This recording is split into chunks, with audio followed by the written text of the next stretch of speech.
MP अजब है और वाकई सबसे गजब। अब देखिए ना, मध्य प्रदेश में सरकार बदले 2.5 महीने का वक्त हो चुका है और वक्त है बदलाव का नारा देने वाली कमलनाथ सरकार जा चुकी है और प्रदेश में शिवराज आ चुका है। इसके बावजूद प्रदेश में कुछ जगहों पर कमलनाथ सरकार के होर्डिंग्स लगे हुए हैं जो वर्तमान की शिवराज सरकार को मुंह चिढ़ा रहे हैं।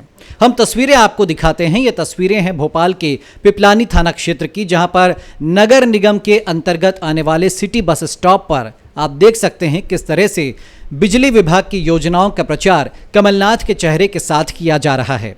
अब सवाल उठता है कि आखिरकार जब प्रदेश के ज्यादातर हिस्सों में से ऐसे होर्डिंग्स, बैनर, पोस्टर हटाए जा चुके हैं, तो फिर सरकार की नाक के नीचे यानी राजधानी भोपाल में से ऐसे होर्डिंग्स क्यों नहीं हटाए गए?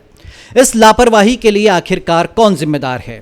क्या कलेक्टर तरुण पिथौड़े, जिन पर पूरे शहर की जिम्मेदारी होती है, या फिर नगर निगम कमिश्नर बी विजय दत्ता, जिनके ऊपर भी यह जिम्मेदारी थी कि वो पूर्व की कमलनाथ सरकार के ऐसे होर्डिंग्स, बैनर, पोस्टर हटवा दें? अब ये भी आप नहीं कह सकते कि कोरोना संकट की वजह से हमारी नज़र उस होर्डिंग पर नहीं पड़ी, क्योंकि ज़्यादातर हिस्से से तो होर्डिंग्स हटाए जा चुके हैं। फिर आखिर वजह क्या रही और किसकी शह पर मध्य प्रदेश में एक खेल चल रहा है कि सरकार तो शिवराज की है लेकिन होर्डिंग्स कमलनाथ के लगे हुए हैं? आखिर कलेक्टर साहब पर जिम्मेदारी थी कि वर्तमान सरकार के लिए प्रतिबद्ध होकर काम करें, लेकिन ये होर्डिंग तो कुछ और ही बता रहे हैं। खास बात यह है कि कलेक्टर साहब भोपाल में कमलनाथ सरकार के समय से पदस्थ हैं। ऐसे में सवाल यही उठ रहा है कि जिस जिले की जिम्मेदारी जिन कलेक्टर साहब पर है, आखिरकार उनकी नज़र इस होर्डिंग पर क्यों नहीं पड़ी? अगर पड़ी तो क्या उसे जानबूझकर नज़रअंदाज किया गया? तो इन होर्डिंग्स को देखकर आप भी कह सकते हैं कि मध्य प्रदेश में भले ही सरकार बदल गई हो, लेकिन सरकारी लापरवाहियों का ढर्रा अभी तक नहीं बदला है।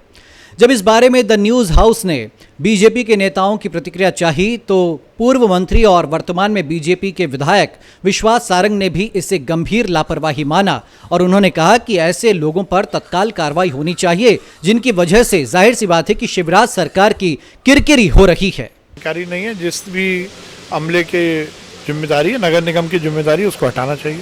नहीं, अब ये तो मैं आपने संज्ञान में लाए, अभी तत्काल प्रभाव से उस पर कार्रवाई की जाएगी। खैर, अब देखना है कि जब द न्यूज़ हाउस इस लापरवाही को सरकार के सामने ला चुका है तो सरकार कितनी जल्दी इस पर एक्शन लेती है, कितना सख्त एक्शन लेती है और इस गलती और लापरवाही के जिम्मेदारों को कितनी सख्त सजा देती है। खैर, अब देखना यह है कि शिवराज सरकार इस गलती के जिम्मेदारों को क्या सजा देती है, कितनी सख्त सजा देती है और कितनी जल्दी सजा देती है।